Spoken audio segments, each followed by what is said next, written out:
예, 시작하겠습니다. 예, 아무튼 반갑습니다. 젊은 영성, 단어를 생각하면 저의 어떤 심장이 뛰고 그 중요성에 그 고개가 좀 숙여집니다. 제가 강의를 맡으면 웬만하면 제가 그 긴장 안 하거든요. 한 뭐 1,000명, 뭐 1,500명, 2,000명 모인 데서도 긴장을 사실 전혀 안 하는데 긴장합니다, 지금은. 그래서 제 손에 보면은 땀이 차요. 그리고 저 등 뒤에는 에어컨을 켜놨어요. 오죽하면. 아무튼 그만큼 이 창조 사역이 이 시대에 중요하고 여러분들이 굉장히 중요한 위치에 있기 때문에 제가 좀 긴장을 하는 것 같습니다. 저희 함께 이 시간 진실을 좀 찾아보는 그런 시간을 갖도록 하겠습니다. 여기 보면 책들이 많아요. 여기 뭐 책들이 제 옆에 아마 2, 30권째가 쌓아놓고 다 소개를 시켜드릴 수는 없지만 아무튼 저는 책을 그렇게 좋아하지는 않는데 책을 대강 봅니다. 어떤 책을 볼 때 핵심적인 부분만 그렇게 하면서 이제 책을 보는 편이고 그리고 대략 그 역사 하면은 머리가 좀 이렇게 아플 수가 있어요. 그죠? 왜냐하면 저희가 잘 모르는 영역이기 때문에. 그래서 오늘 시간에는 그 머리 아프지 않고 재밌게 그리고 리저너블하게 그죠? 이거는 우기기식의 얘기가 되면 안 돼요. 그냥 짐작, 우기기 뭐 그냥 그러면 안 되고 정확한 증거를 가지고 저희가 얘기를 좀 했으면 합니다. 먼저 여기 제가 이제 물을 이렇게 마셨습니다. 제가 왜 물을 마셨죠? 예? 홍선미 선생님, 제가 왜 물을 마셨죠? 몸에 수분을 채우기 위해서 갈증이 나서. 갈증이 나서. 예, 그건 정확한 답은 아닙니다. 긴장 그, 풀기 예, 위해서. 아니요, 아니요. 철학적으로 정확하게 보면은 왜 물을 제가 마셨냐면 믿음 때문에 마셨어요. 이 물이, 이 물이 나의 갈증의 문제를 해결해 줄 수 있다는 믿음 때문에 마신 거지 바닷물 안 마시잖아요. 탕물 안 마시잖아요. 왜냐하면 믿음이 없으니까. 그래서 이 믿음이라는 게 저희들의 자연스러운 행동을 가져오는 근데 믿음이라고 하는 거는 경험과 그리고 증거에 의해서 두 가지에 의해서 강화되거든요. 그래서 저희가 이 창조의 문제도 저희가 증거에 입각해야지 그냥 대략 생각하거나 짐작에 의해서 하는 그런 거는 믿음이 아닙니다. 어떻게 보면. 그죠? 그래서 저희가 창조에 관해서 오늘 믿음의 영역으로 생각을 해서 좀 같이 공부를 이제 공유를 해서 시작을 해보도록 하겠습니다. 공유가 됐죠? 그죠? 그래서 예, 창조론과 진화론은 둘 다 믿음에 근거합니다. 처음에 믿음에 근거하는데 이거 생각. 저희가 여러분들이 진화됐다고 그냥 창조됐다고 생각하는 걸로 끝나면 의미가 없단 말이에요. 그냥 창조됐다고 생각하고 진화론이 아니라고 생각하고 우리가 이게 생각의 영역은 믿음의 영역을 이렇게 강화를 못 시켜줘요. 그냥 그걸로 끝납니다. 중요한 거는 우리가 경험과 증거에 의하여 이 믿음은 강화가 되기 때문에 우리가 창조와 진화의 문제도 우리가 증거에 입각해서 우리가 얘기를 해야 돼요. 특별히 요즘에 청소년들은 어떻습니까? 청소년들은 증거에 의하여 생각을 하기 때문에 우리가 증거를 로 이제 교육을 해야 돼요. 진실된 역사를 찾아서 인간의 오리진 문제 그리고 역사의 문제 원시인은 우리가 원시인하면 여러분들의 생각에 지혜로운 사람, 멍청한 사람 우리가 만일에 원시인 그러면 머릿속에 딱 박힌 이미지가 멍청하고 이런 이미지라면 그거는 창조론자가 아니에요. 그죠? 진화론자라면. 그래서 우리들의 이 무의식적인 세계가 과연 창조에 입각한 것에 이미지화됐는지, 진화론자들의 워낙 많은 말에 의해서 우리도 모르게 쇠뇌됐는지, 특별히 이 역사 문제를 정확히 짚고 넘어왔습니다. 이런 믿음, 우리가 그냥 생각이 아니고 증거에 의해서 우리가 새겨야 된다고 생각합니다. 특별히 천연계와 성경은 둘 다 하나님의 우리에게 보여준다라는 말은 뭡니까? 요거는 하나님의 사랑을 우리는 경험할 수 있고 증거라는 얘기예요. 그죠? 증거죠. 증거잖아요. 보여준다. 증거예요. 그리고 우리가 경험할 수 있다. 근데 많은 우리 그리스도인들은 천연계와 성경에서, 특별히 천연계에서 하나님의 사랑을 경험하고 증거로 삼나요? 아니요. 그냥 어떻게 해요? 그냥 생각 단계에 머물러요. 그냥 천연계가 하나님의 사랑을 음, 보여주겠거니라고 생각하지, 그걸 경험을 통해서 증거로 삼는 거에는 너무 약하단 말이에요. 이게 굉장히 안타깝습니다. 그죠? 보여준다고 했으면 경험하고 증거로 삼으라는 얘기인데 그냥 생각하고 경험할 생각을 하는.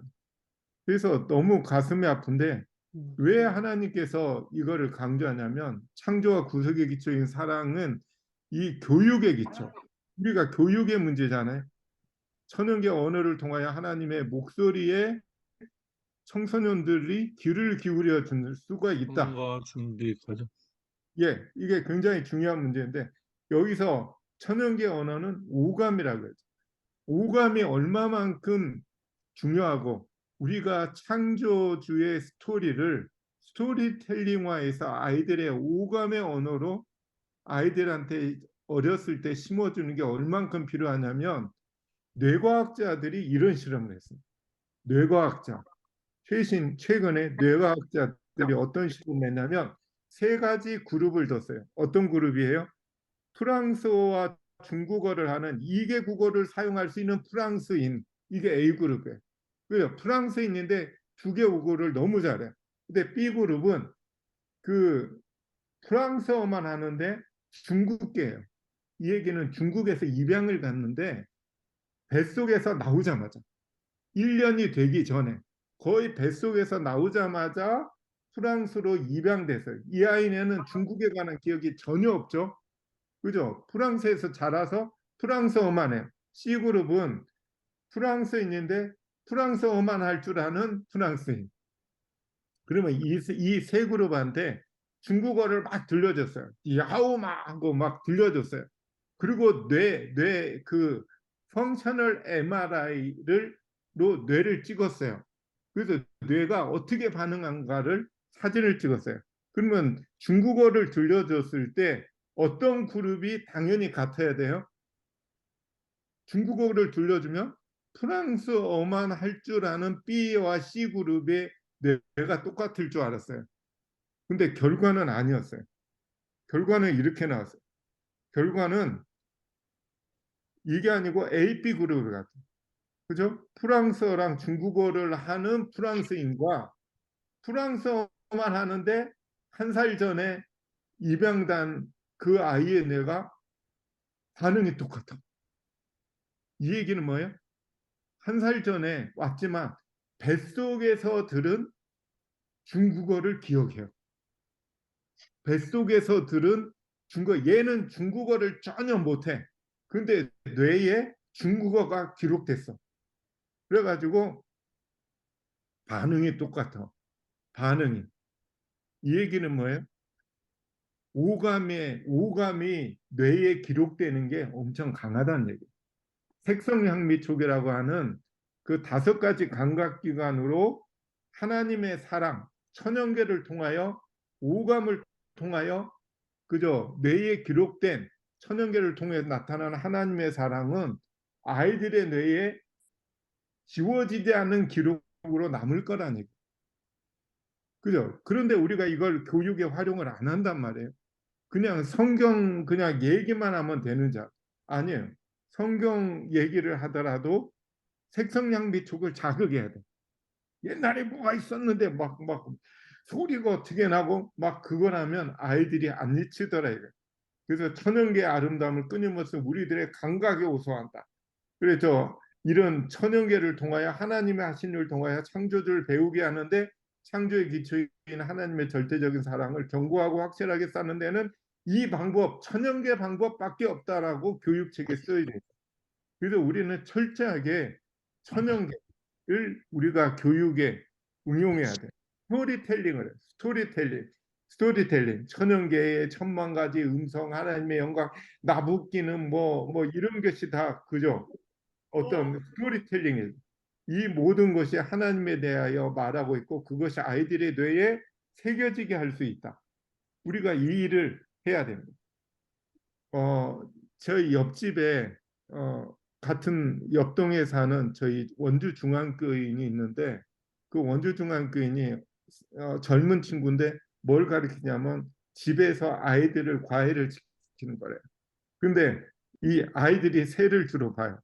그래서 과외 보는 아이들을 이렇게 한 명을 데리고 여기서 두 명은 자녀가 한 명은 그 과외 받는 애인데 어떤 애냐면 얘는 도대체 컨트롤이 안 된대. 이게 이렇게 쓴대요. 이걸 좀 제대로 똑바로 써 그래도 이렇게 흐리멍덩 쓰고 막 이렇게 쓴대.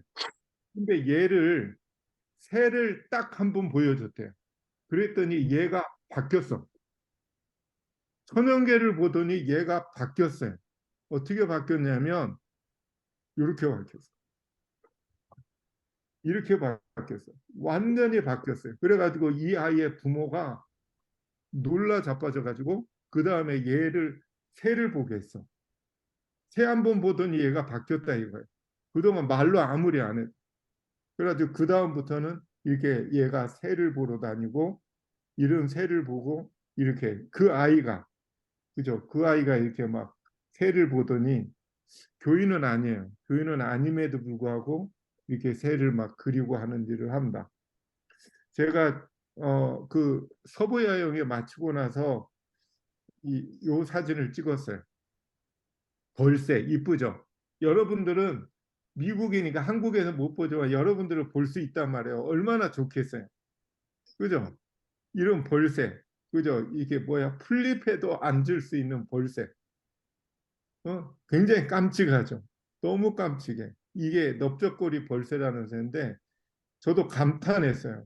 이렇게 제가 한 20m에서 찍은 사진인데 이건 딴 종류예요.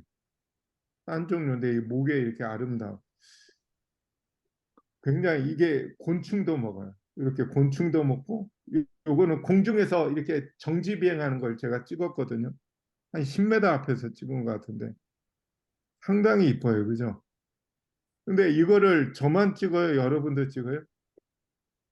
여러분도 찍을 수 있어요. 요거는 그 흐밍 플라워라고 해서 벌새 꽃이라고 그래요. 이거는 제가 찍은 건데 그 집 뒤에서 찍었어요. 형 집 뒤에서. 굉장히 이쁘더라고요. 예, 이거 코앞에서 찍었는데 요거는 뭐의 상징입니까? 뭐의 상징이죠? 미국. 그죠? 흰머리 독수리죠. 예, 여러분들 참 부러워요. 저는 이거를 가서 찍고 나서 기분이 좋았는데 여러분들은 흔하게 찍을 수 있으니까. 선악의 대징투는 그레이트 컨트로버시라고 얘기했고 저는 대논쟁이라는 말로 해야 된다라고 주장을 했습니다. 그리고 대논쟁의 주제는 영어가 모든 많아서. 사람의 소원인 뭐예요? 예, 한국 사람, 외국 사람, 우주거민들의 소원인 행복. 아주 중요한 대논쟁이라는 말은 중요한 논쟁이란 말. 아주 중요한 논쟁. 그죠? 참 행복의 논쟁이라고 지난번 이제 말씀드렸죠. 오늘 그 역사 문제와 창조 문제와 그 관점을 창조와 진화의 문제를 가치의 관점, 행복의 관점에서 좀 풀어가려고 생각합니다. 여기서 보이는 것이 희아라는 아이예요. 이 아이는 13살이 됐는데 지능은 5살 지능. 근데 이 아이를 근데 손가락이 두 손가락밖에 없어요. 각자. 네 손가락으로 이 아이가 지능도 낮지 이렇게 손가락도 이렇지 했지만 이 어머니가 피아노를 가르쳐서 피아노를 기가 막히게 칩니다. 이 아이가 거의 애우다시피 쳐요. 지능이 떨어진다. 그래서 이걸 통해서 이 아이가 행복을 찾은 얘기가 있어요. 그거는 필요하면 동영상을 보내드릴게요. 그래서 행복은 존재 가치의 문제, 가치의 문제. 그 대논쟁의 문제가 행복의 문제라는 얘기는 가치의 문제, 인간의 가치의 문제는 그 루스벨이 창조주가 받으실 존경을 탐냈다. 이거는 대논쟁의 시작이죠. 루스벨이 받으실 존경을 탐냈다. 왜? 하나님과 동등한 지위를 갈망하였다. 왜? 왜요? 가치를 높이려고. 이 얘기는 뭐냐면 진화론의 시작은 가치 없다라는 인식에서 시작해요. 가치 없다. 그러니까 없으니까 높이려고 하죠. 근데 하나님의 주장은 뭡니까? 이미 가치가 충분하다 이건. 굉장히 가치 있다에서 시작하는 게 창조 논쟁이고 창조론의 주장이고 진화론은 루스벨로부터 가치 없다라는 가정에서 시작해요. 그래서 우리가 인간을 어떻게 바라볼 것인가? 우리가 창조론을 믿는다면 인간을 어떻게 바라보냐의 문제예요. 내 앞에 있는 이웃을 나를 어떻게 볼 것인가? 이 얘기는 너무도 잘 알죠. 그죠? 선한 사마리아의 비유, 대제 제사장도 지나가고 레인도 지나가고 했는데 사마리아인이 불쌍히 여겨서 상처를 싸매고 해주고 데리고 가서 돌봐주고 그죠? 밤새 돌봐주고 지불해주고 돈을 더 주고 더 들면 돌아올 때 갚으리라고 했다. 원수인데 왜 이렇게 돌봐줬을까요? 왜 돌봐줬을까요? 그 이유는 왜 도와줬을까? 이 유대인이 가치 있다라고 믿었어요. 가치 있게 봤어요. 굉장히 가치 있다라고 봤어요. 원수로 대하지만 굉장히 가치 있다라고 믿었어요. 그래서 우리가 창조론, 하나님의 가르침은 인간을 가치 있게 보라. 그것이 뭡니까? 그게 행복의 문제예요. 그게 대논쟁의 문제예요. 그래서 창조와 진화, 하늘에서 시작된 선악의 대논쟁, 선과 악의 문제가 뭡니까? 뭐가 선이죠? 행복하게 해주는 게 선이에요. 불행하게 하는 게 악이에요. 맞죠? 그러면 선악의 대논쟁은 어떤 게 행복하게 해줄 것인가의 논쟁인데 우리가 창조론, 마지막 시대의 선악의 대논쟁은 창조와 진화의 문제잖아요. 이 얘기도 마찬가지로 행복의 문제인데 인간을 어떻게 바라보냐의 문제예요. 인간, 나를 귀찮게 하고 어떻게 보면 좀 이상하고 좀 말해도 잘 이해를 못하는 그런 분들, 이웃을 어떻게 볼 것인가? 나를 욕하는 원수 같은 분들을 어떻게 대할 것인가? 가치 있게 대하는 믿음이 바로 창조론적 믿음입니다. 그래서 우리가 이런 어떤 믿음, 이런 믿음의 문제를 생각을 해봐야 돼요. 마틴 루터 킹 알죠? 흑인 운동. 흑인의 존재 가치 회복을 해요. 이 책에 보면은 막 데모를 했다고 그래요. 막 흑인들 향해서 막 이렇게 그죠? 그리고 불사르고 흑인 인권가들의 뭐 불사르고 그거를 지지하는 사람들을 이렇게 때려하고 근데 간디의 무저항 운동으로 해서 이렇게 저항을 안 하고 있다면 인간의 가치 문제. I am a man. 나는 인간으로서의 가치가 있다. 총을 겨눴어. 칼을 겨눴어. 너희들은 가치 없다. 가치의 싸움. 왜냐하면 이것이 흑인 분들의 행복의 문제니까. 가치의 문제는 행복의 문제. 역사적으로 인간을 짐승 취급한 적이 있어요. 인간을 가치 없게 봤어요. 인간을 가치 없던 믿음의 결과가 야만의 역사라고 하는 스웨덴 작가가 쓴 책에 보면은 이런 얘기가 나. 테즈메니아에 도착해서 테즈메니아가 굉장히 큰 섬이거든요. 아일랜드. 거기에 1876년에 완전히 멸종시켰대. 사람들 다 죽였대. 15세기 말 500만 명의 인디언이 1891년에 25만 명만 남고 뭐 475만 명을 다 살해했대요. 1519년에 스페인 군대가 2,500만 명의 원주민이었을 때 멕시코가 100년이 지나자 2,350만 명을 다 죽였대. 독일군도 그렇고 프랑스도 그렇고 거부하면 다 불사르고. 왜 이런 짓을 했냐 이거. 가치의 문제, 인간을 가치 있게 보냐의 문제. 우리가 이 행복의 문제와 창조의 문제, 이 시대에 루스벨로 말미암아서 이런 일이 있었다는 얘기는 이게 선악의 대논쟁의 문제란 말이에요. 그죠? 이게 선악의 대논쟁의 문제입니다. 그래서 우리는 어떻게 창조론과 진화의 문제는 가치 없음과 최고의 가치의 문제. 우리가 창조론을 진짜 믿는다면 나와 그리고 내 앞에 있는 인간을 최고의 가치 있는 존재로 바라보냐의 문제. 그죠? 가치, 요 문제입니다. 선사시대. 선사시대가 어떤 시대죠? 문자가 발명되지 않은 시대. 문자로부터 역사시대는 시작됩니다. 기록에 의해서. 그래서 선사시대는 우리가 짐작을 해야 돼요. 그런데 선사시대에 관해서 진화론과 창조론은 완전히 다른 견해를 해요. 창조론은 최고, 지금보다 오히려 지혜로웠다. 진화론에서는 아니다. 짐승 같은 야만의 시대였다. 어떤 게 맞냐 이건. 이걸 맞추기는 너무 쉬워요. 왜냐하면 너무 차이가 커. 너무 차이가 크기 때문에 우리가 어떤 게 맞냐를 판단하기는 너무 쉬워요. 어삼사하지 않으니까. 증거에 의해서 하자 이거. 증거에 의해서. 이거는 제가 도표를 그렸는데 이렇게 진화론자들의 주장은 야만, 미개, 문명으로 인류는 발달해 왔다. 야만, 짐승, 미개, 조금 깼어. 인간 같지만 뭐 그래. 야만은 인간 같지 않은 동물 수준.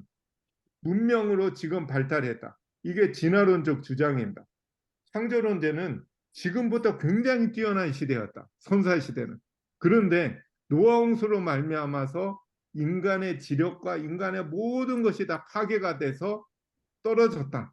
그래서 지금 홍수로 인해서 파괴된 지구 수준으로 이렇게 내려오고 있다. 이것이 성경적 창조론적 주장입니다. 그죠? 그러면 원시인은 야만입니까? 지혜로운 사람입니까? 여러분들은 뭐 어디를 믿죠? 어디를 믿나요? 우리가 원시인 하면 우리 청소년들한테 와 지혜로운 사람 이렇게 만들어줘. 이게 성경의 역사입니다. 그죠? 창조론에서는 최고의 가치, 하나님의 형상, 이미지와 모양으로 창조, 굉장한 가치 있는 존재. 진화론에서는 이런 본질적으로 가치 없는 인간, 그죠? 이 우리나라 책에도 우리 조상은 홍선미 선생님의 조상이 이렇게 생겼나요? 예? 이거 들고 이렇게 아니죠. 그죠? 인류 역사에 관한 교원, 뭐 신문 다 뭐 그냥 그렇게 말해. 이게 자연사박물가면 인간 이 꼴로 만들어. 이게 짐승이지 인간이냐고.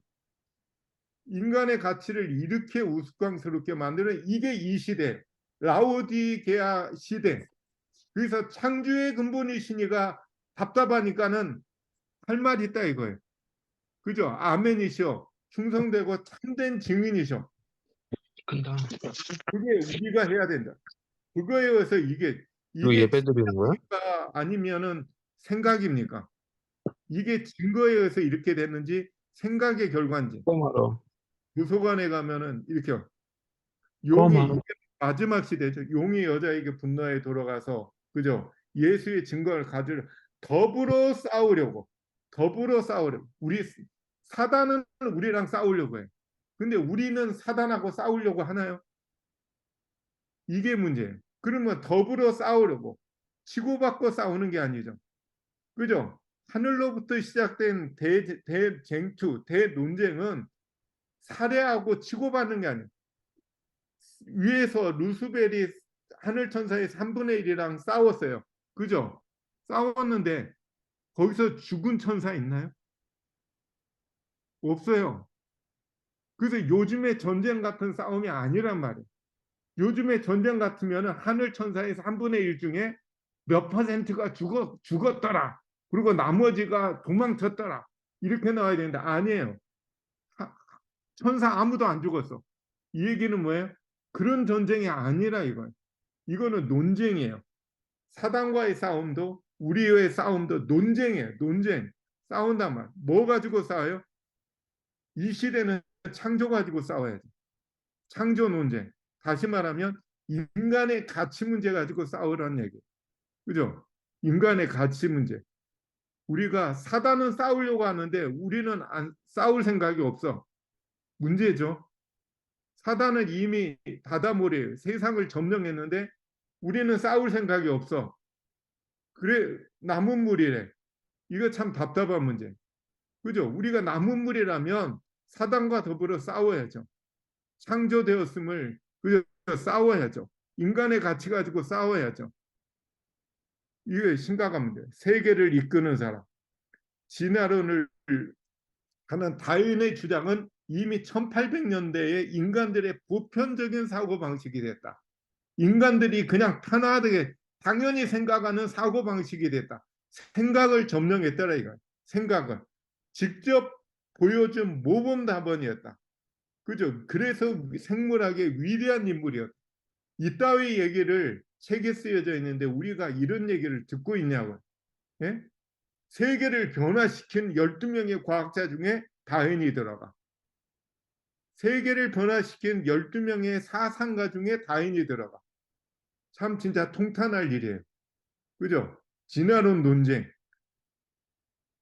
그죠? 진화론자들이 논쟁하자 이거예요. 오히려 우리한테 논쟁하자. 자신 있다 이거예요. 우리도 논쟁해야죠. 그러면서 뭐라고 해요? 종회기원이 출판된 1859년 이후에 세계관이 달라졌다. 믿음의 일부까지 뒤집어 버렸고 뭐까지? 사고방식, 다시 말하면 생각이 점령됐다. 생각이 점령됐다. 이게 무서운 생각이에요. 우리들의 생각이 점령됐다. 그래서 원시인 그러면 야만스럽게 생각하는 생각이 점령됐다.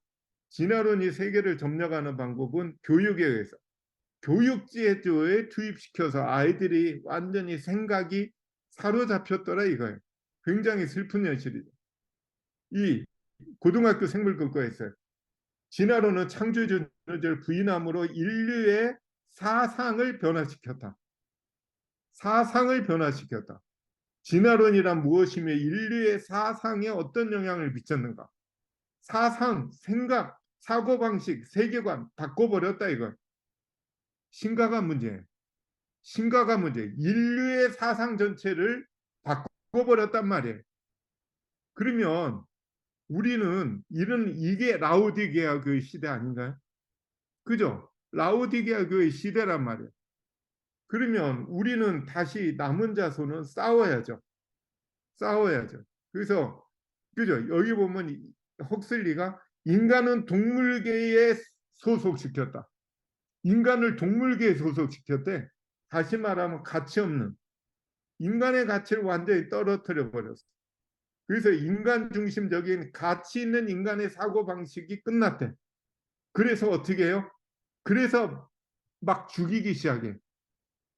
물론 그것이 루스벨로부터 시작됐죠. 그죠? 루스벨로부터.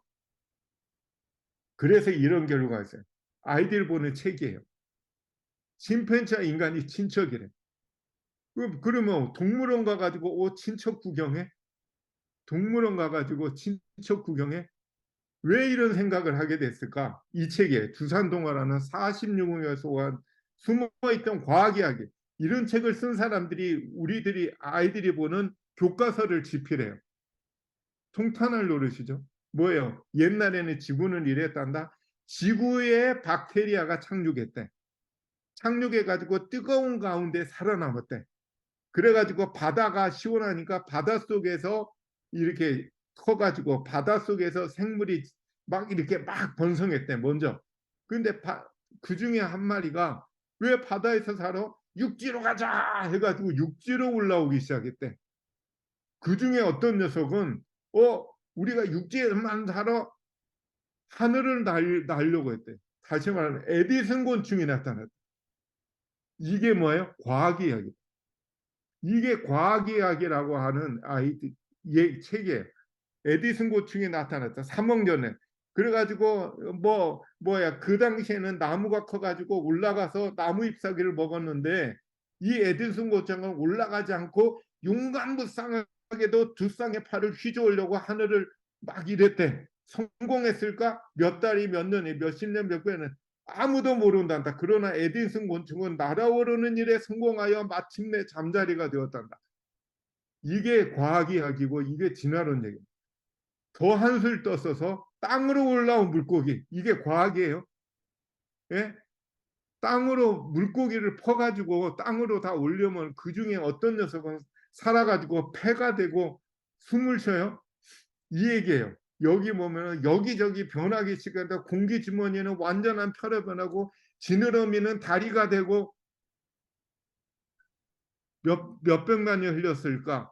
이것들은 동물로 변했단다. 그래서 결국에 사람이 되었단다. 이게 과학 이야기고 이게 진화론적 이야기예요. 예. 물고기가 땅으로 올라오다.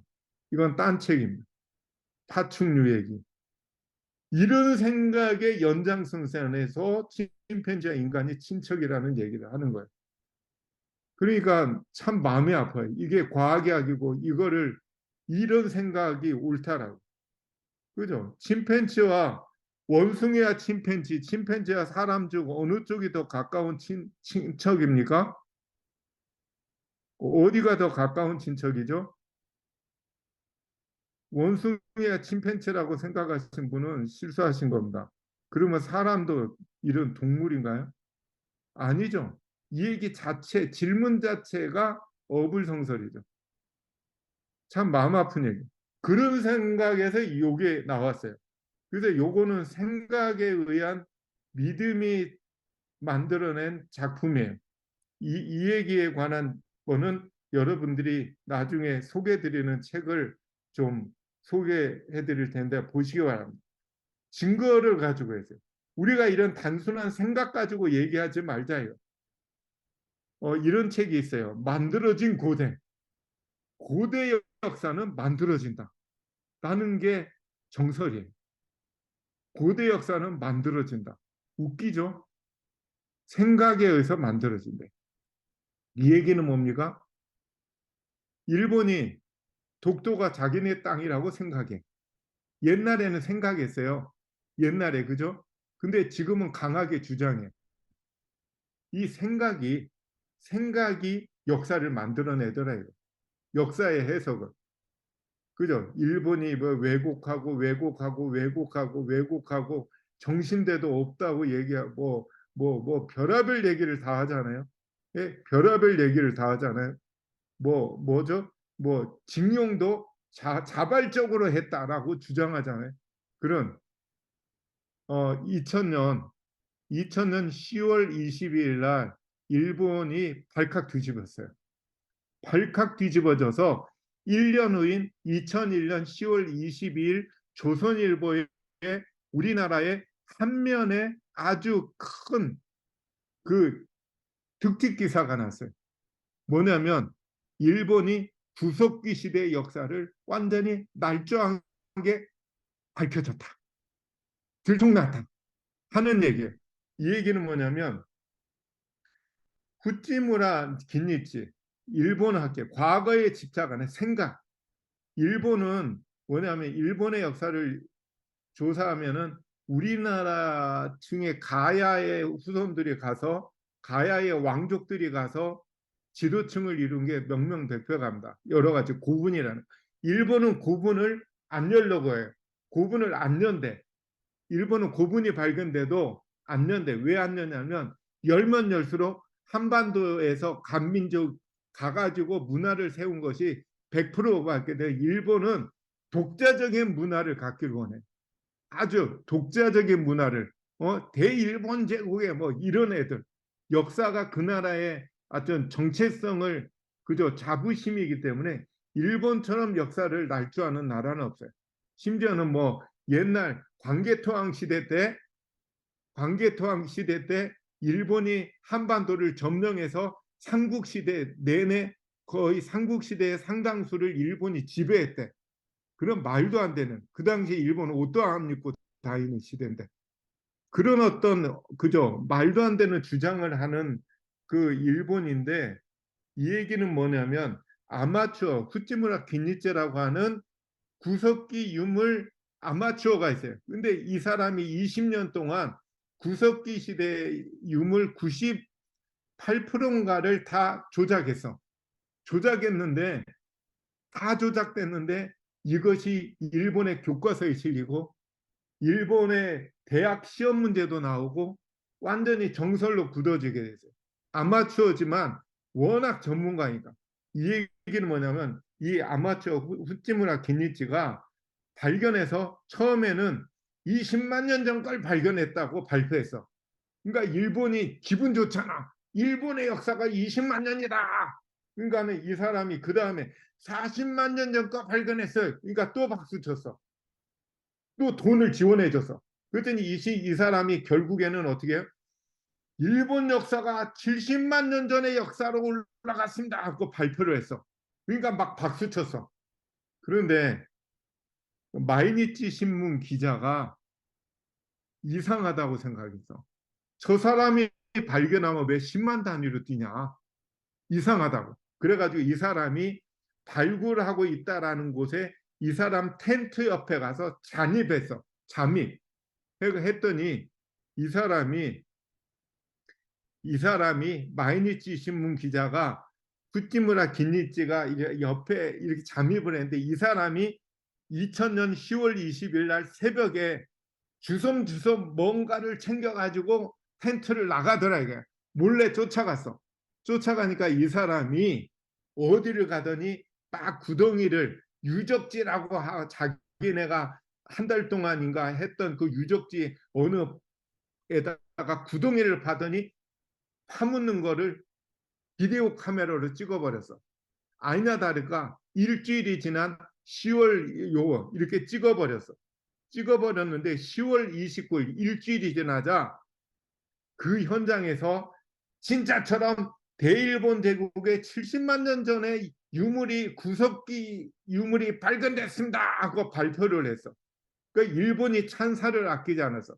그러자 그 다음날 하루 이틀 후에 이거를 비디오로 아예 텔레비를 통해서 방영을 해버렸어. 그래가지고 일본이 발칵 뒤집어졌어. 그래서 일본의 구석기는 완전히 허구였다 하는 게 완전히 명명백백하게 밝혀져서 이게 이렇게 밝혀지자 신문 기자들이 누굴 찾아가면 고고학회에 찾아갔어. 고고학회에 찾아가가지고 따졌어. 아니 이 사람이 몇십 년 동안 이렇게 조작했는데 당신네들 뭐 했냐 하고 따졌어. 그랬더니 고고학회 회장이 답을 했어. 뭐라고 얘기하냐면 여러분들 미안합니다. 사실은 이 깨진 돌 가지고 그 돌이 언제 깨졌느냐를 알 수 있는 방법이 사실은 없습니다. 그걸 언제 깼는지 알 수 있는 방법은 사실은 없습니다. 그러면 뭡니까? 저 사람이 주장하면 그냥 믿어야죠. 그렇게 대답했어요. 진짜 한심한 대답을 했어요.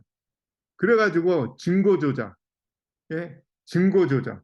이 사람이 하든 더 오래된 유물을 요구했던 일본 사회가 만들어낸 결과물이었다. 이게 생각하면 돼요. 일본이 오래됐으면 좋겠다 생각하니까 이게 웃기는 일이 발생했다.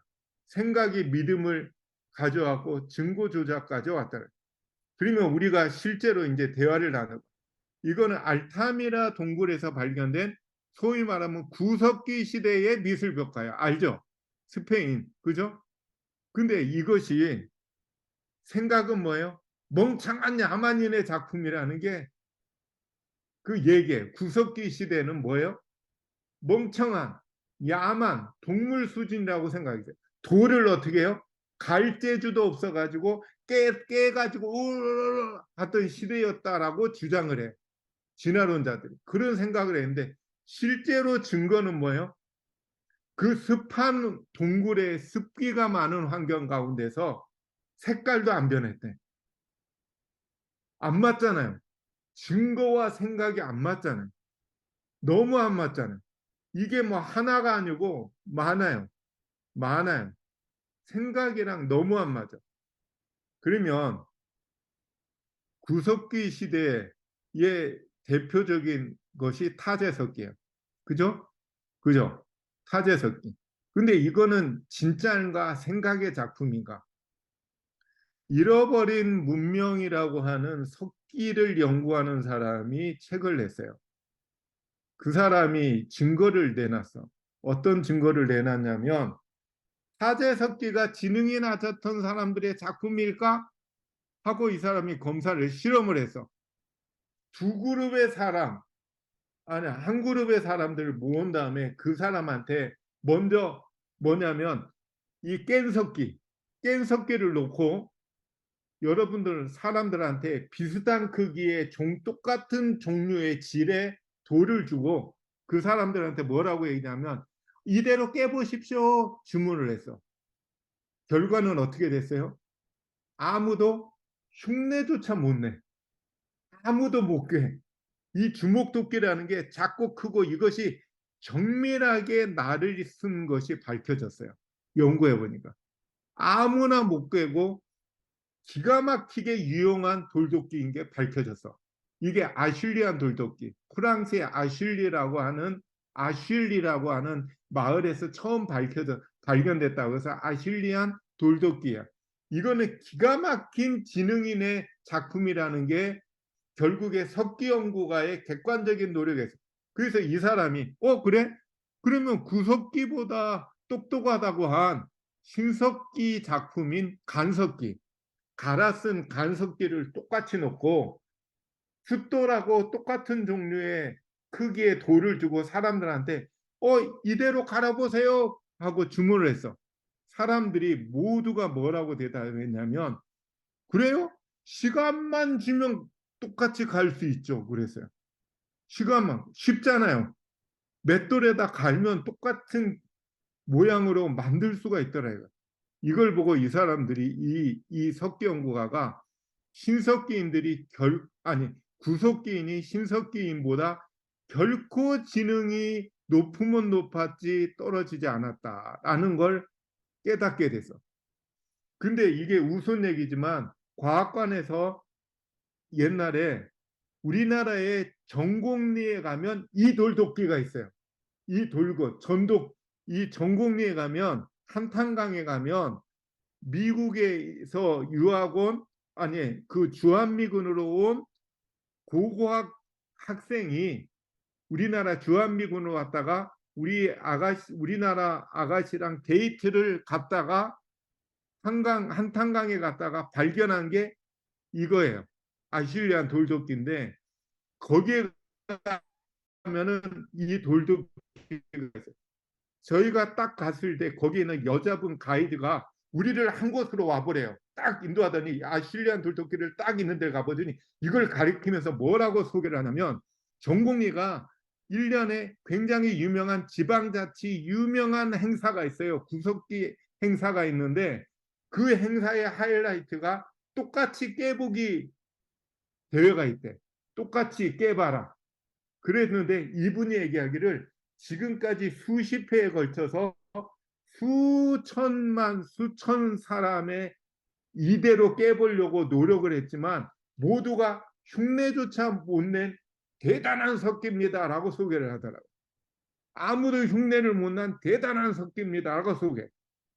증거와 생각이 너무 차이가 나. 진화론자들의 생각과 실제로 이 증거가 너무 차이나. 요거 뭡니까?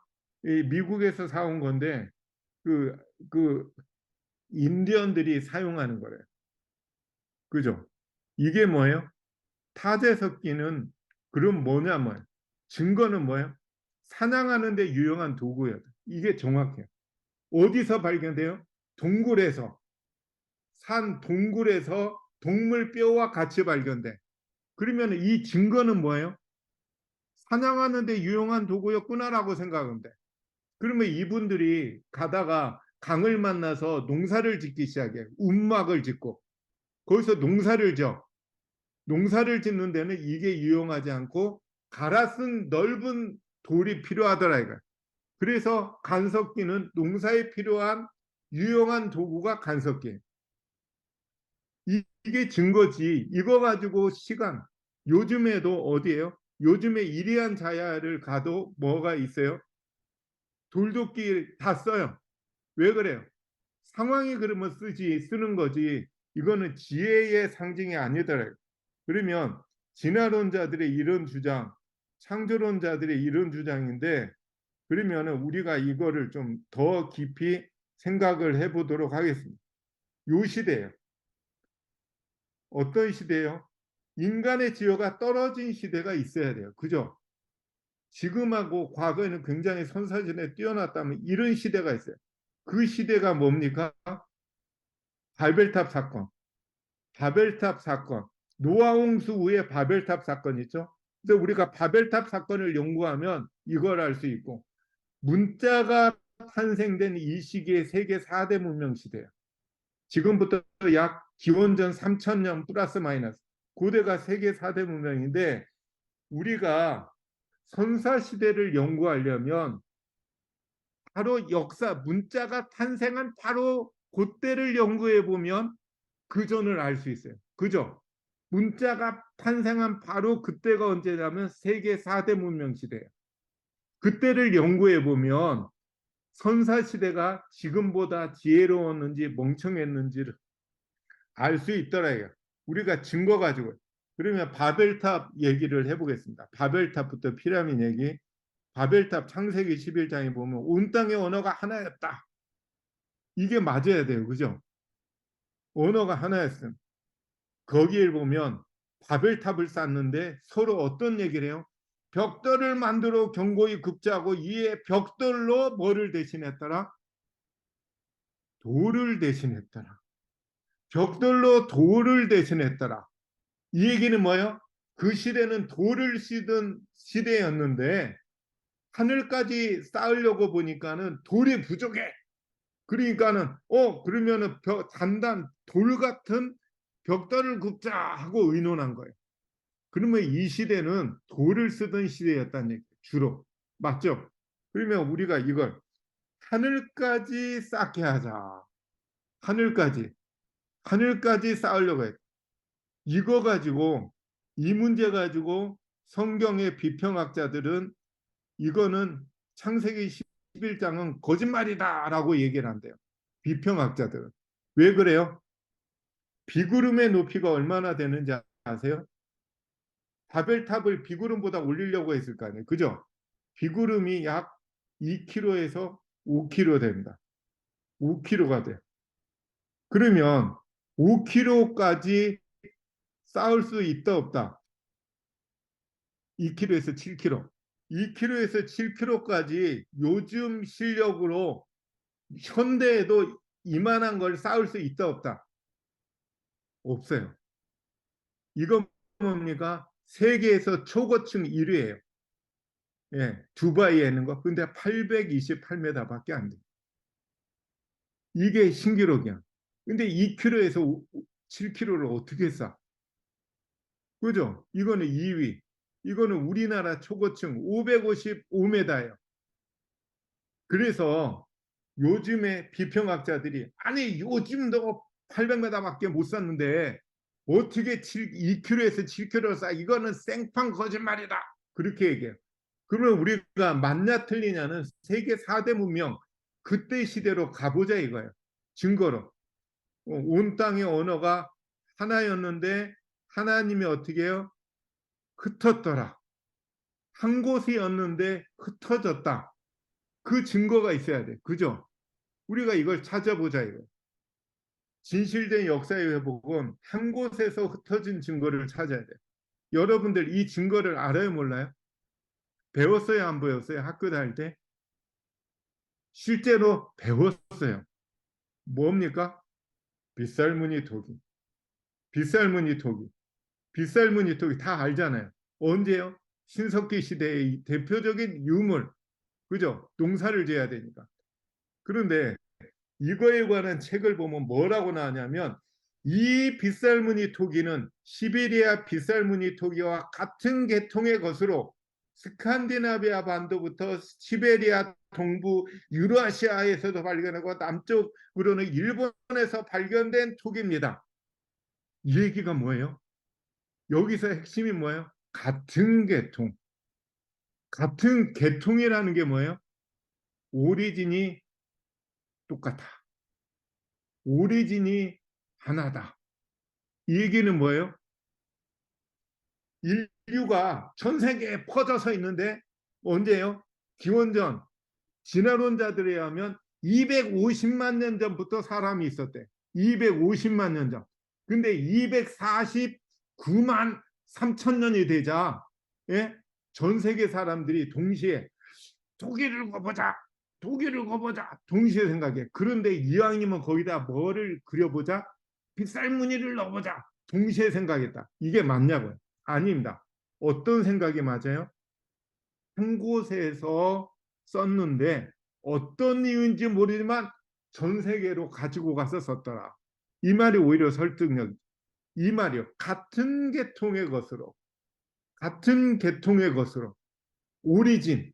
이 사람들의 선조들이 같은 대학 출신이더라 이거. 같은 대학 출신이더라 이거. 근데 이렇게 하나 가지고 얘기하면 돼. 그 메소포타미아 문명과 이집트 문명이 뭐예요? 공통 문명에서 비롯됐다. 이 말이 뭐예요? 오리진이 똑같다. 그죠? 오리진이 똑같다. 이집트에 있는 피라미드와 멕시코에 있는 피라미드가 똑같아. 메소포타미아에 있는 지구라트와 과테말라, 남미에 있는 게 똑같아. 이 말이 뭐예요? 건축학이 똑같아. 건축학이라는 게 우습지 않잖아요. 거기에도 굉장한 기하학이라든가 학문과 뭐가 들어가잖아요. 이 얘기는 뭐예요? 이 사람들의 조상이 같은 대학에서 공부했더라 이거. 같은 대학 출신이더라 이거. 그렇지만 어떤 이유인지 모르지만 이집트도 가고 남미도 가고 메소포타미아에 흩어져 있더라. 이거 그 얘기 아니에요? 그죠? 따로따로 이렇게 성전이 있었는데 동시에 똑같은 건축학이 있었다. 이건 말이 안 되죠. 우습죠. 이 얘기는 뭐냐면 편해문 씨라고 아이들이 놀기 위하여 이거는 제가 책이 있어요. 여기 책이 있는데 요 책입니다. 그죠? 아이들이 책이 안 나오네. 예, 요 책에 놀이문화를 연구하는데 뭐냐면 이분이 인도라든가 그런 시골로 다니면서 시골의 특징이 뭐예요? 놀이문화가 바뀌어요, 안 바뀌어요? 안 바뀌어. 1000년, 2000년을 와도 놀이문화는 안 바뀌어요. 그죠? 문명사회가 되면 없어져. 도시가 되면 없어져. 시골은 안 바뀌어. 그래서 이분은 시골로 다녔는데 이분이 시골로 인도니 뭐 그런 전 세계를 시골을 다녔는데 우리나라랑 놀이가 똑같네 하는 거 보고 눈이 커졌어. 눈이 커졌어. 이건 뭐예요? 고무줄 놀이 똑같아. 인도의 어느 시골에 갔는데 요거 어릴 때 저 했던 거야. 자치기 해봤어요? 이게 왜 똑같지? 이상하다. 우리나라랑 전혀 교류가 없는 곳인데 이거 뭐야? 망까기, 비석치기. 왜 이렇게 똑같지? 하고 기절을 하려고 그랬죠.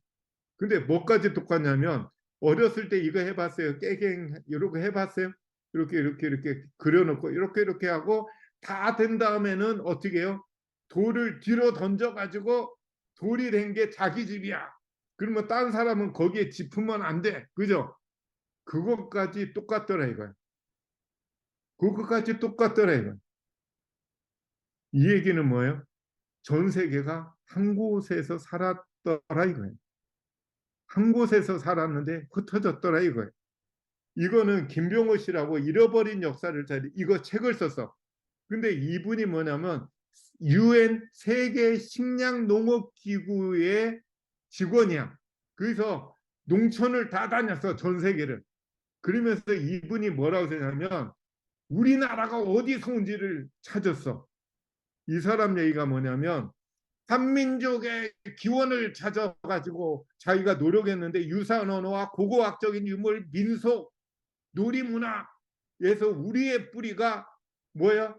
있더라. 그 루트를 해보니까 심장을 멎는 듯한 느낌이었다. 우리나라가 여기서 왔다라고 밝혔어. 이분은 기독교인도 아니야. 여기서 왔대.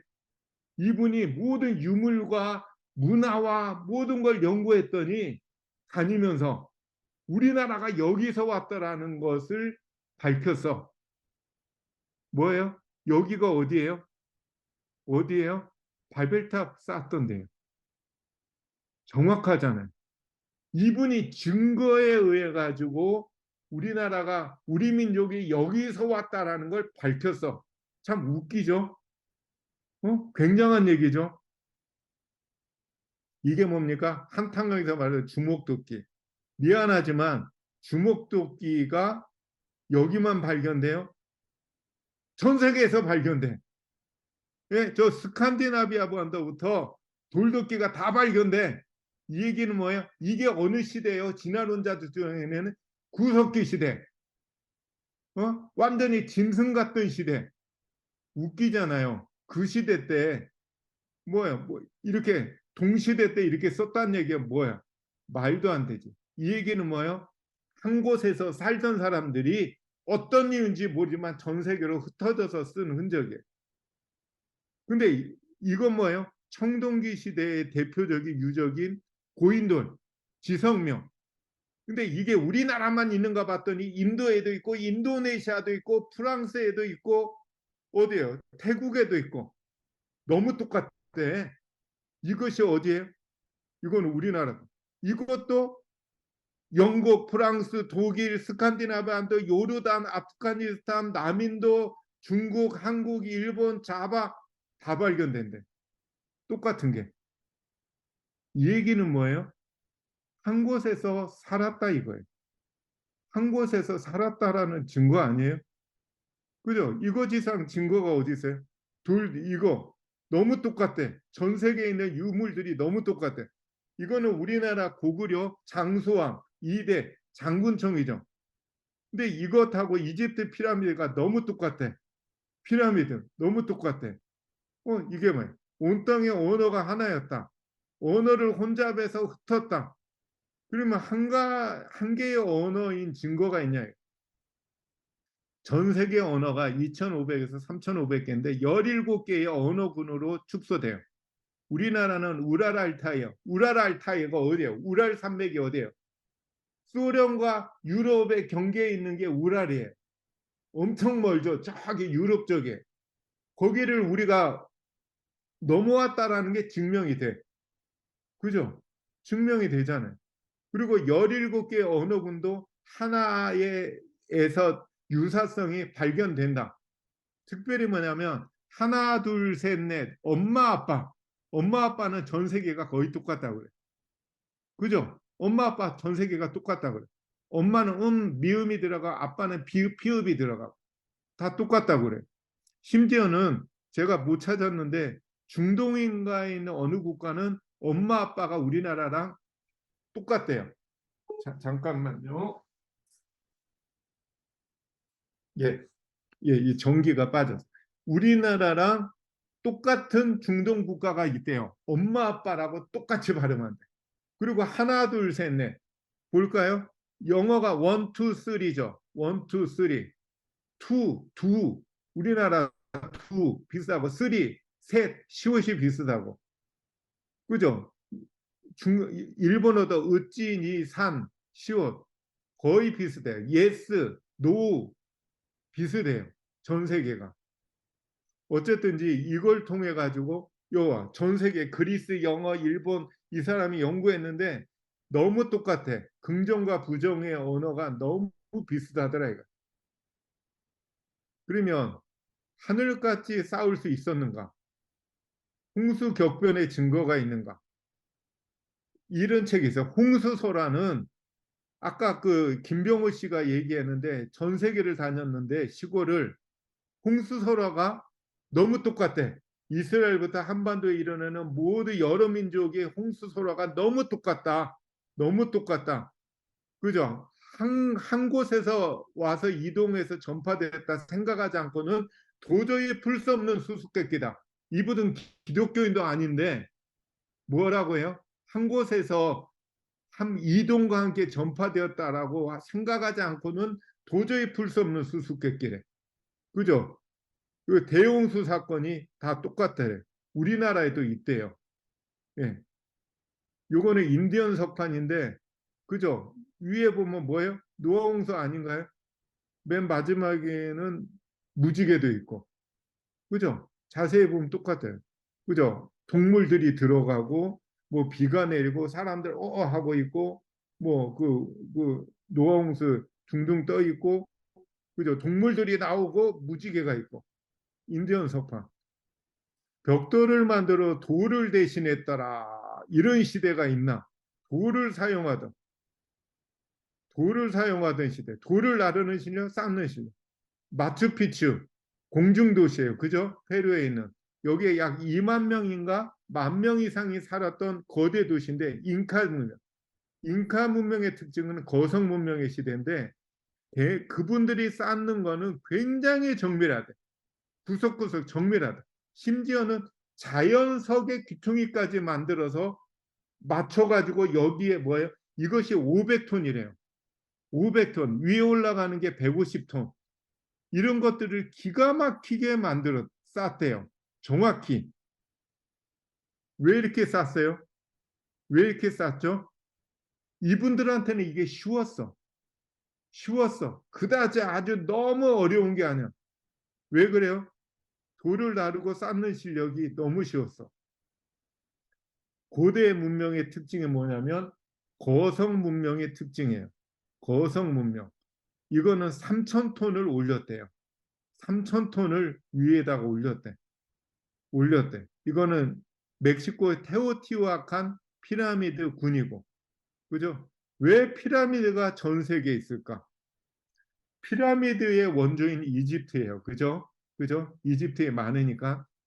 이거는 정기영 씨라고 우리나라 최초의 뭐예요? 카이로 대학, 이집트 카이로 대학에서 박사학위를 땄고 카이로 대학에 있는 박물 거기 도서관에서 이집트에 관한 피라미드에 관한 것을 다 연구해서 이집트 전문가예요. 우리나라 최고의 이집트 전문가인데 이분이 얘기하기를 이집트는 함족이라는 사람이 이주해 왔다.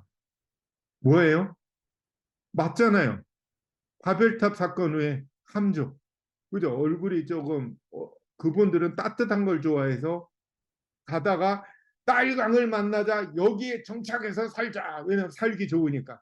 대규모 이동해서 대규모 이동해서 세워서 정착하면서 이집트 문명이 탄생한 걸로 알려졌다. 이게는 뭡니까? 이 다른 책에 보면 이집트 문명가하고 올메 문명, 남미 문명은 갑자기 나타났다. 갑자기 나타났다. 왜요? 이동해 왔기 때문에. 서서히 발견된 흔적이 발견 안 되고 이동해 와서 세웠기 때문에 갑자기 나타났다라는 게 특징이에요. 갑자기. 그죠? 농사를 짓고 기름진을 해서 살았다. 피라미드에 관한 다양한 책들에 보면은 기가 막히다라는 게 공통적이에요. 거대한 수학 공식, 파이, 그죠? 기가 막혔다. 기가 막, 어마어마. 지구 둘레가 4,200, 4,300, 200km인데 이것이 이미 피라미드에 기록돼 있더래요. 그죠? 진화론자들에 의하면 신석기 시대거든. 신석기 시대 때 어떻게 이런 일을 했을까?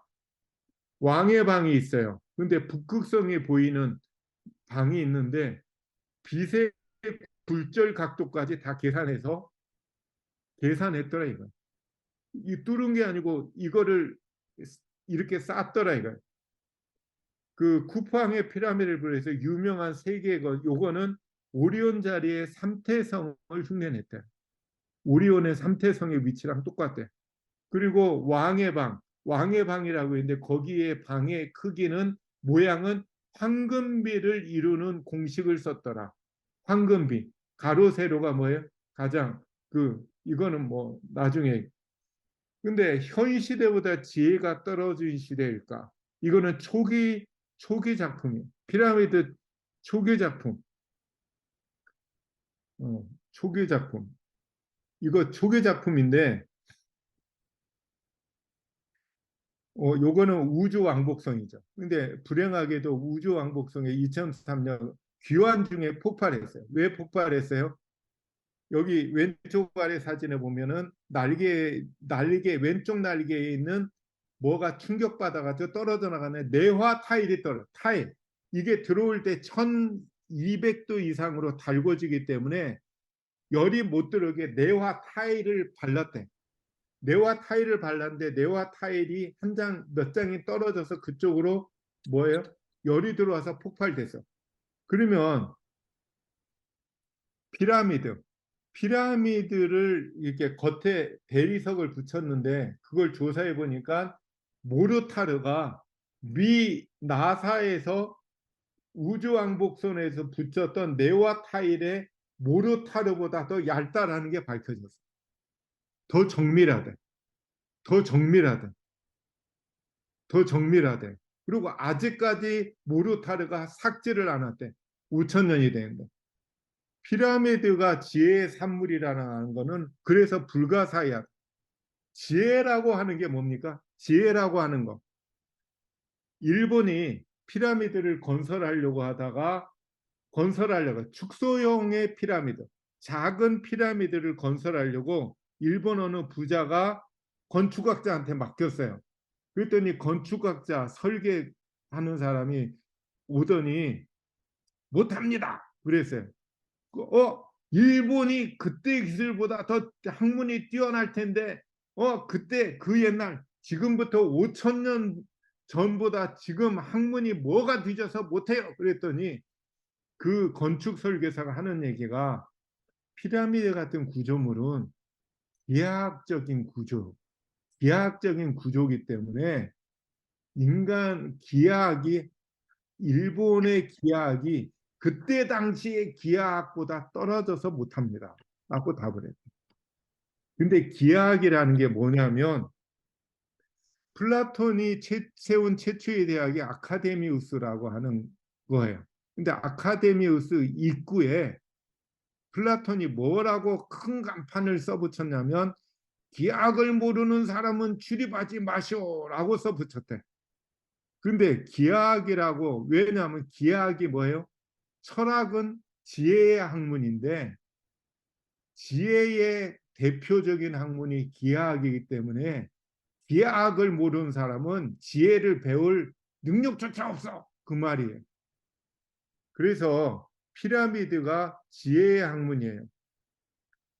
근데 피라미드가 137층 높이에 230만 600만 톤 지대 선택 5천 년 동안 1.25cm가 침하했대. 그런데 요즘의 건축학에서는 100년 동안 15cm가 침하면 좋은 지대로 삼는데.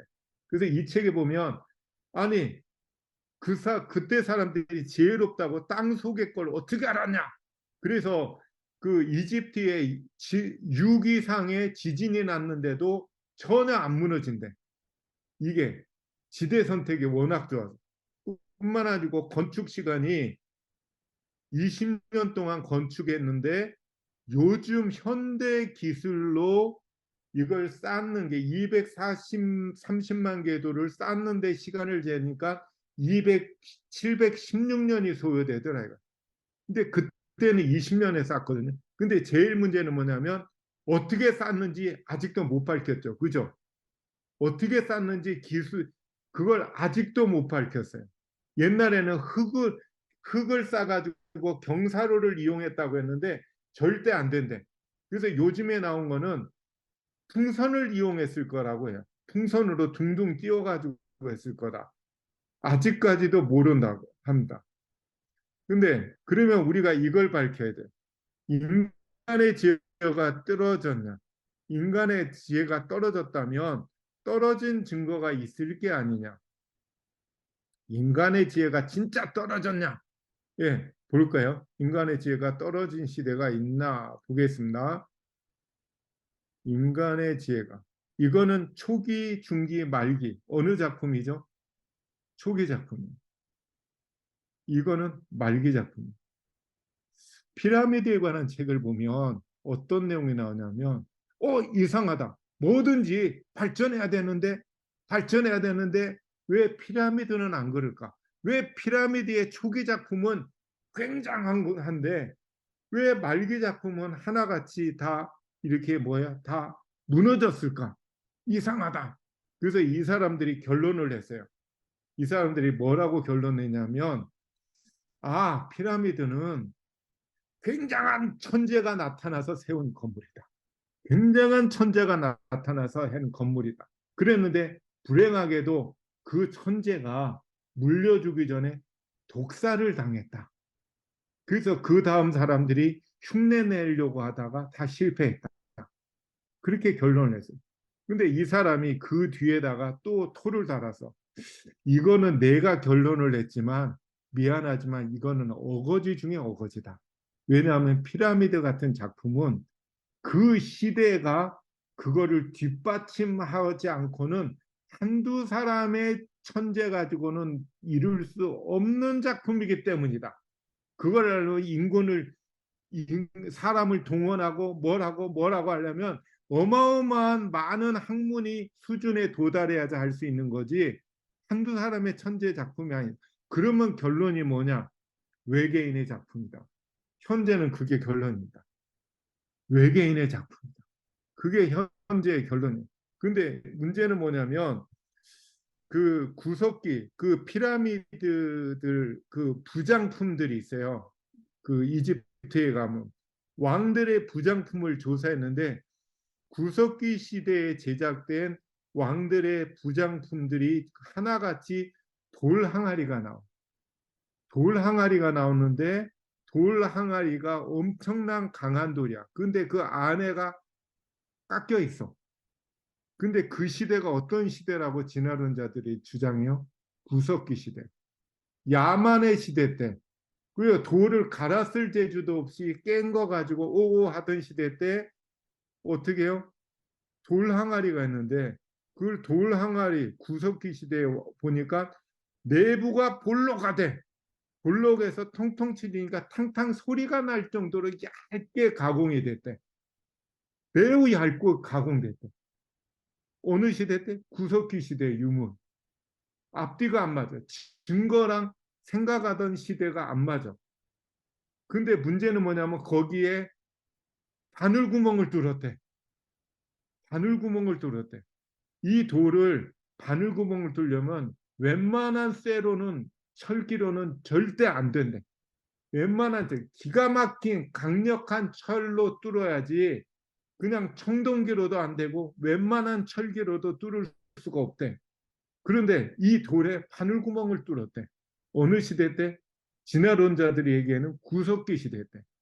근데 더 이상한 거는 구석기 시대가 아니고 청동기 마지막 시대 때는 이것이 부장품들이 목재 꽃병으로 바뀐대.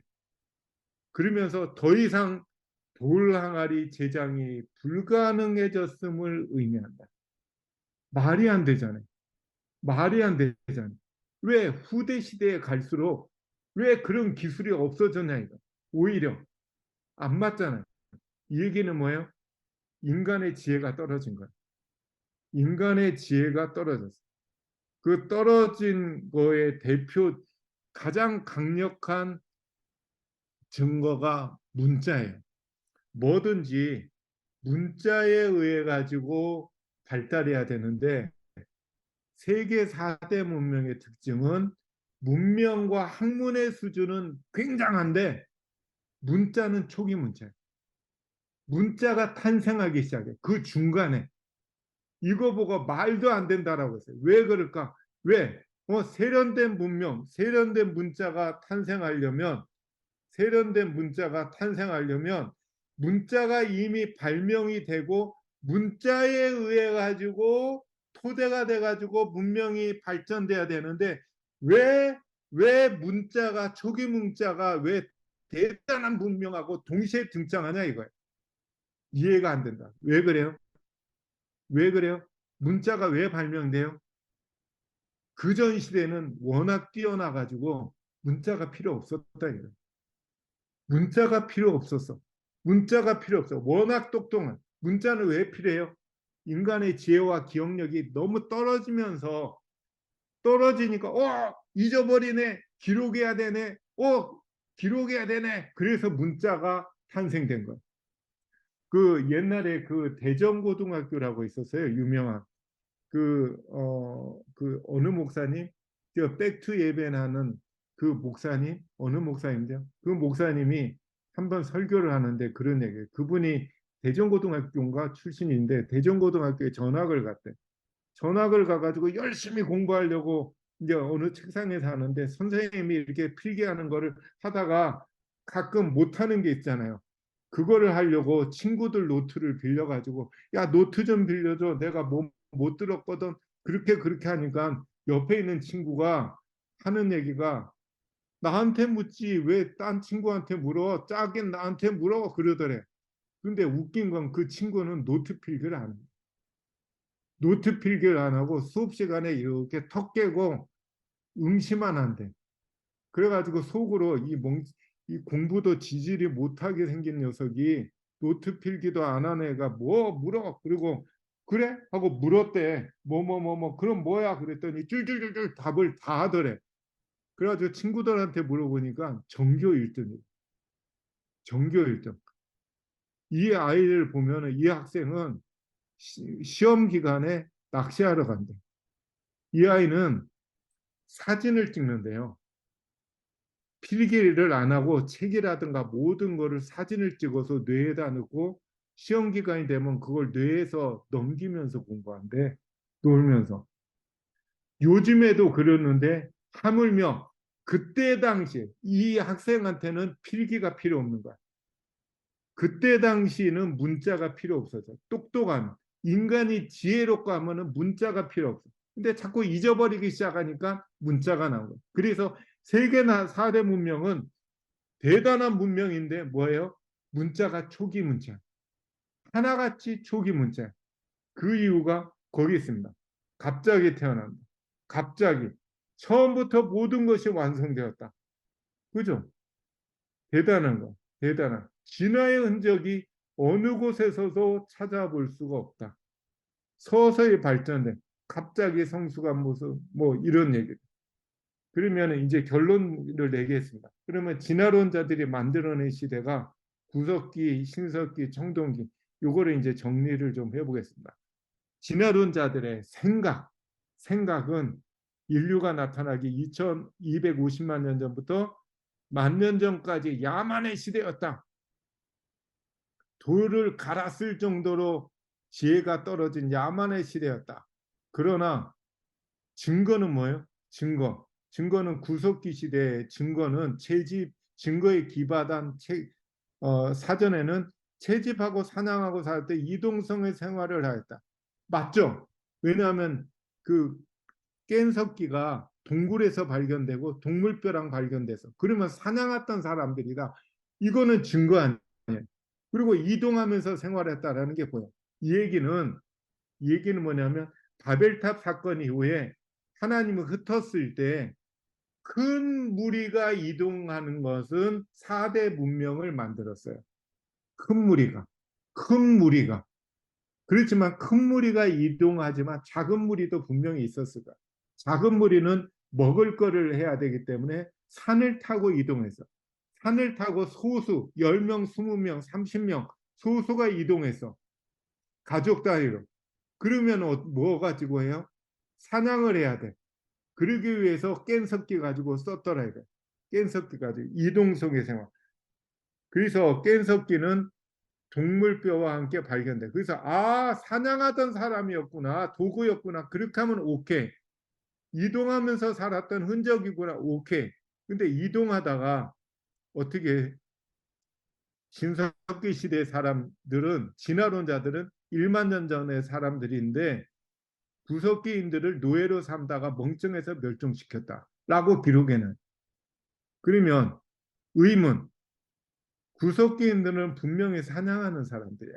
신석기인들은 농사 짓는 사람들이야. 그죠? 농사 짓는 사람들이야. 그러면 그렇다면 두 사람들이 싸우면 누가 이겨요? 상식적으로. 사냥하는 사람하고 농사꾼이 싸우면 누가 이겨요? 그런데 진화론자들은 신석기인들은 노예로 삼아서 멍청해서 멸종시켰다. 착각한 거죠. 착각한 거죠. 그죠? 신석기 시대는 사전에 보면 돌을 갈아서 쓰고 토기를 도구로 했다. 농사에 정착해서 식량 생산을 해서 채집 경제에서 생산 경제로 갔다. 정착하면서 안정된 생활 속에서 인구가 증가했다. 간섭기, 그죠? 농사 짓는데 유용한 도구였구나라고 생각하면 돼요. 정착하면서 희족사회, 부족사회 인구가 증가했어요. 인구가 증가하면서 어느 정도 인구가 증가하자 뭐가 됐어요? 부족 국가가 됐어. 그래서 부족 국가가 청동기 시대야. 맞잖아요. 그러면 우리는 어떻게 해석할 수 있어요? 인구가 1000명인가가 되니까 분업할 여유가 생겨서 청동기를 만들었었구나라고 생각하면 돼.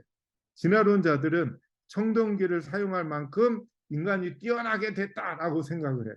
근데 우리의 주장은 뭐예요? 인구 증가에 의한 자연스러운 결과다라고 얘기해.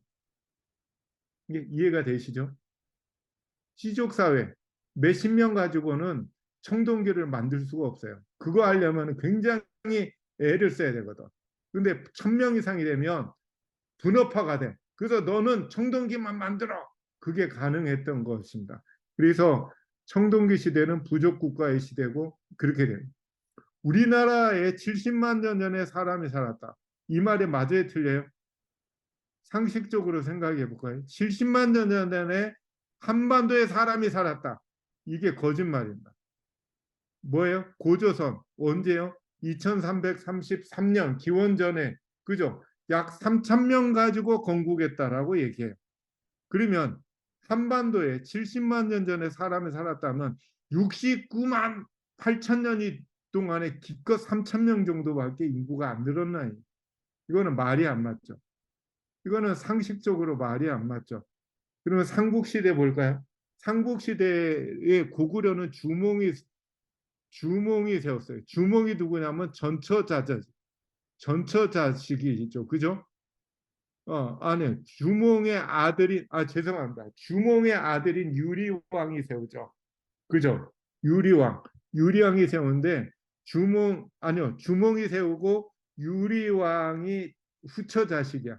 전처 자식이 있는데, 비료와 원조가 있는데, 비료와 원조 가지고 이제 주몽이 고구려를 세워서 다스리고 있는데, 주몽의 전처 자식인 죄송합니다. 유리왕이 나타나요. 그죠? 유리가 나타나. 그래서 유리한테 물려줘. 그러니까 후처에서 나타난 비류와 원조가 어떻게 해요? 우리는 떠난다. 그리고 약 1000명의 고려 유민을 데리고 남하를 해요. 남쪽으로 오자 한반도에서 살기 좋은 중심의 한강 지역을 만나. 딱 만나자 형 비료가 나는 하류인 인천 쪽으로 갈래. 그리고 1000명을 다시 나눠 가지고 이동해. 이 얘기는 뭡니까? 한반도에서 살기 좋은 지금부터 2000년 전에 있었던 일이에요. 뭡니까? 2000년 전에 한강유역에 어마어마한 사람이 살았다 안 살았다. 안 살았으니까 1000명 가지고 와가지고 500명을 쪼개지. 만일에 거기에 몇천 명이 살았다면 겁나서 쪼개냐 이거예요. 겁나서.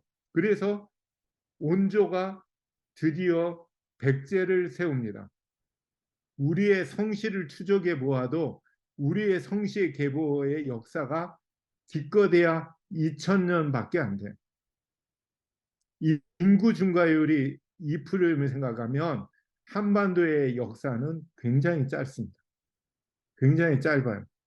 그렇지 무슨 70만 년 전이라는 게 말이 안 맞아요. 진화론자들의 시간은 라이엘 교수의 지질학 원리에서 나오는데 긴 시간, 지층에서 나온. 요거 얘기만 빨리 하겠습니다. 동일과정설행인데 동일과정설은 사전에 보면 현재 일어나고 있는 지각 변화가 과거 지질 시대에서 똑같은 과정과 속도로 있었다. 1년에 0.6mm, 1억 년에 6km, 이 이론에 따르면 두께 3cm의 물고기 화석은 이 되려면 500년 동안의 지층이 쌓여야 되는데 500년 동안 쌓는 동안에는 썩고 말겠죠. 여러 가지 증거로 말이 안 맞아요. 요거는 이제 시간상 관계로 그냥 이걸로 대신하고 지층은 뭐냐면 우리가 이런 절개지가 있어요. 여러 절개지. 죄송합니다. 어떤 절개지에 가보면 절개지라는 게 이렇게 지층 깎인 데 가보면 떡시루처럼 지층이 있잖아요. 그러면 예를 들어서 원주에 절개지를 가면 지층이 한 7, 8개 정도밖에 안 나요. 많이 안 나와요. 지층들이 몇백 개 안 나와요. 한 곳에 보면은 10개 이내로 나옵니다. 그러면 그 지층을 떠나서 옆 동네인 제천에 가면 지층이 없어지는 게 있고 또 세워지는 게 생기는 게 있고 그거를 우리나라 전역을 다 조사하면 수백 개가 생겨요. 그죠?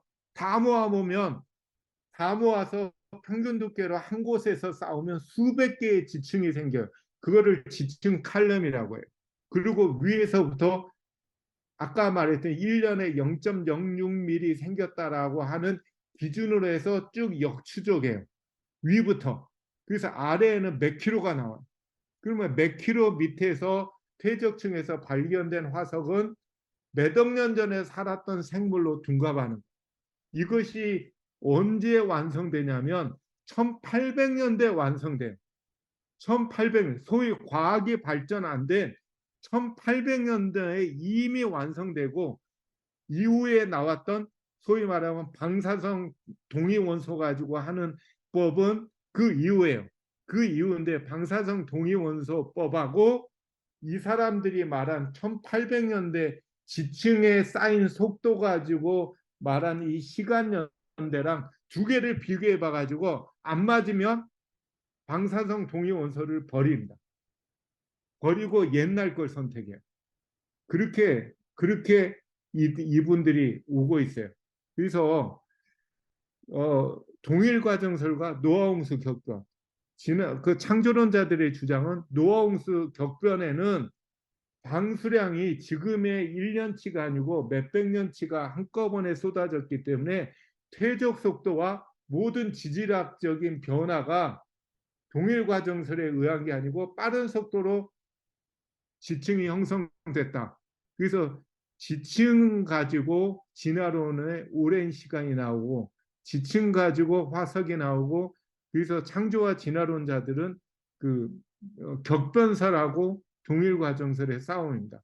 이것에 관해서는 조금 복잡한 내용이기 때문에 다음에 설명하기로 하고 마치도록 하겠습니다. 마치도록 하면서 여러분들한테 이 책을 소개해 드릴게요. 이 책은 원본이 하나도 없어가지고 잃어버린 역사 그 회복을 위한 시작이라는 것을 제가 과학관을 시작하면서 처음에 만드는 그 출판한 책입니다. 굉장한 2, 3년 이상의 시간을 들여서 공을 들여가지고 저와 김순기 선생님이 그 만든 그 쓴 책인데 아주 쉽게 썼어요.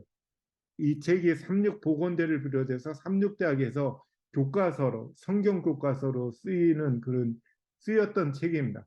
아주 쉽게 써져 있는데 이 책이 현재 없어요. 저한테도 없고. 근데 이것에 파일이 있는데 제가 어제 파일을 열어보니까 내용이 막 오타가 너무 많더라고요. 실제로는 오타 별로 거의 없어요. 한 거 하나가 빼놓고. 근데 이 오타가 있는 이유는 중간에 했던 것 같아요. 중간에 오타.